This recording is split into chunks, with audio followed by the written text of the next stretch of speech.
Aérea do Ethereum. Essa semana tivemos muitas novidades no mundo criptoativos. E o Ethereum é a segunda moeda mais forte logo após o Bitcoin. E como trouxemos da outra semana sobre o Bitcoin, hoje vamos falar o que esse Ethereum pode significar nos seus investimentos. Sou a professora Rosana Corales e você está aqui no Instituto Excelência no Bolso, o canal que investe em você.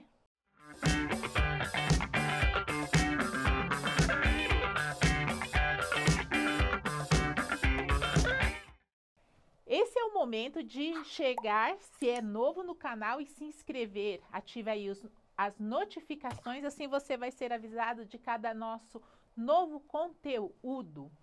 Semana passada a gente falou sobre o Bitcoin e inclusive nesse vídeo eu falava sobre não é interessante para um investidor iniciante, e eu gostei dos comentários que eu li.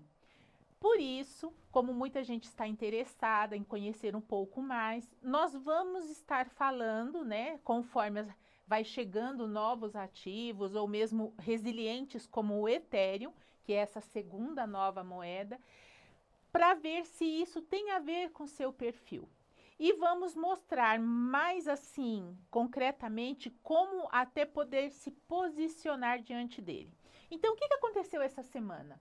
Então, primeira coisa, né? A gente vai trazer as notícias, né? O Ethereum rompeu os 3.000 e animou os investidores, né? Com uma alta de 16% numa semana só. Então, opa, quem tinha dinheirinho colocado ali, ó, 16% de valorização. Muito bom. E em alta, o Ethereum impulsionou também as tão conhecidas e faladas altcoins. Veja os destaques dos analistas, né? Esse espaço é um espaço chamado Bem Cripto. Se você quiser ir lendo, né, e tentando entender, se você é novo nesse mercado, é muito importante. Eu não vou falar nada sobre altcoins. Por quê? Porque ele não é uma moeda cripto como a gente vê no caso do Bitcoin, que é a moeda, é a primeira e a mais resiliente, e logo atrás a segunda, que é Ethereum. E aqui nós temos também Ethereum forma um padrão, o corpo e alça puro. Após atingir 3.000, analistas definem novos alvos, ou seja, e tem alguma coisa no radar que os analistas já definem um novo topo, ou seja, não vai parar aqui, o negócio vai continuar. Então, essas perspectivas de mercado, principalmente de analistas que estão acostumados a passar 24 horas do dia lendo e vendo a atuação de um ativo, como é o caso dele, é bem interessante você estar atento. Então, o que nós vamos ver? O que aconteceu? Então, o que está acontecendo? Primeiro, né, essa informação é importante. Ela é a segunda moeda cripto. A primeira é a Bitcoin. Bom, os países, como eu falei no outro vídeo, estão fazendo a sua reserva de valor. Estados Unidos, tem outros países, inclusive acho que uns meses atrás eu falei sobre isso, né? Tem empresas que elas até pagam o salário se o funcionário quiser em Bitcoin. Olha que loucura, né, gente? Eu acho interessante, mas com algumas ressalvas. Então, reserva de valor. Então, veja bem, em 2017, 2015, quando eu comecei a me interessar por esse mundo de cripto, não investia, só estudava. E eu achei interessante isso. Havia muito bloqueio em relação aos investidores que já faziam isso. Por quê? Porque não tinha nada que confirmasse que aquilo realmente ia ser um fato e ia se tornar assim resiliente com o passar do tempo, porque o histórico era pouco. Só que desse ano para cá, cada vez mais temos tido novidades e novidades que mostram a resiliência. Então, primeira coisa, agora existe países que já fazem reserva de valor. Avanço regulatório de projeto nos Estados Unidos. Essa semana tá para sair o Clarity Act e o Genius Act. O que é isso? Se é que se fala assim, tá? Meu inglês é péssimo. Mas assim, é um projeto aonde essa moeda, no caso que a gente está falando do Ethereum, ela fica fácil de você fazer transações online e digitais nesse mundo. Porque sendo mais fácil e fazendo uma regulamentação para isso, já tem empresas de olho querendo isso, porque você vai poder transformar ativos do mundo real em moedas que você pode fazer a transação. Então, você imagina, né? Você tem lá, pensando no mundo real, me veio agora a Torre Eiffel. Já pensou? Então, tenho a Torre Eiffel e eu posso, entre aspas, leiloá-la com uma moeda DeFi. Pronto, né? Então, aquilo lá vale em criptoativo, em tal moeda X, um valor. Então, por isso, as empresas estão de olho. A entrada dos ETFs, olha que loucura, os ETFs não é só o que nós temos aqui na Bolsa, não. 219 milhões de dólares, por isso que eu falei, não é só o nosso, lá fora. E o crescimento da staking em Ethereum. Então, staking em Ethereum, o que significa? Quando você faz uma transação e você compra, você tem a sua carteira. Então, você geralmente não deixa na corretora a sua aquisição de cripto. Você tem alguma forma que você pode ter aquela cripto com você na sua carteira digital, né? E aí você guarda ela. Pronto. No caso do Ethereum, as corretoras, é um mundo, as corretoras, né, que são chamadas de exchanges, elas têm, assim, uma concorrência feroz nesse mundo de cripto. Então, elas querem o quê? Captar clientes. E aí, elas vão falando, o que eu vou criar para os clientes virem para a minha corretora? E aí, criou-se essa, vamos dizer assim, você investe aqui, você compra Ethereum de mim, na minha corretora, que eu vou te dar X de volta. É um cashback, né, que a gente fala aqui, muito de transações. Então, você recebe uma parte do que você compra. E isso não é pouco relevante, não. O novo recorde agora, nesse primeiro, né, semestre, foi de 35,6 milhões de Ethereum do segundo TRI, desculpa, falei primeiro, do segundo, num aumento de 4% em relação ao trimestre anterior. Gente, pelo amor de Deus, 4% é muita coisa. Na segunda moeda mais ativa. Aí já faz você pensar. E o que aconteceu? É que justamente essa narrativa de que o Ethereum é a base para ações tokenizadas, ela tem ganhado força no setor. E essa rede, que é o Ethereum, passa a ser adotada não apenas por projeto financeiro, não, que é aquela, né, que é a ideia do projeto descentralizado, mas também por iniciativas ligadas a ativos do mundo real. Aí, ó, aquela história que eu falei, né, que eu dei o exemplo. E olha quem tá aqui de olho e já comprando. PayPal, né? E não para na PayPal, não. Olha as empresas que estão aqui. Nike, Sony, né? Todas elas. Reddit, não conheço, JP Morgan, Starbucks e tem muito mais no relatório que eu li. Bom, isso, o que faz você pensar? Então, você já deve ficar atento. Opa, não é uma coisa de investidor pequeno. É uma coisa de investidores, de países, agora também de empresas, de olho nesse mercado e comprando, não só de olho, comprando, se posicionando. Então, além de elevar, né, a liquidez da rede, o movimento validou o Ethereum como uma reserva de valor complementar ao Bitcoin. Então, já percebe como que é interessante? Então, assim, o primeiro passo, Bitcoin, o segundo, Ethereum. Então, esse fluxo institucional foi suficiente para que o ativo rompesse essa resistência dos 2.700, passando para 3.100. Então, isso é a tendência, né, de que isso vai continuar. E os ativos do mundo real, que é esse que a gente falava, no Ethereum cresceram 48% para 7,5 bilhões impulsionados pelos títulos do Tesouro dos Estados Unidos. Aí, ó, um aumento de 58%. Então, assim, isso é uma coisa que o brasileiro já sabe, né? Mas nunca é demais frisar. tudo que chega aqui no nosso país, geralmente já iniciou lá nos Estados Unidos.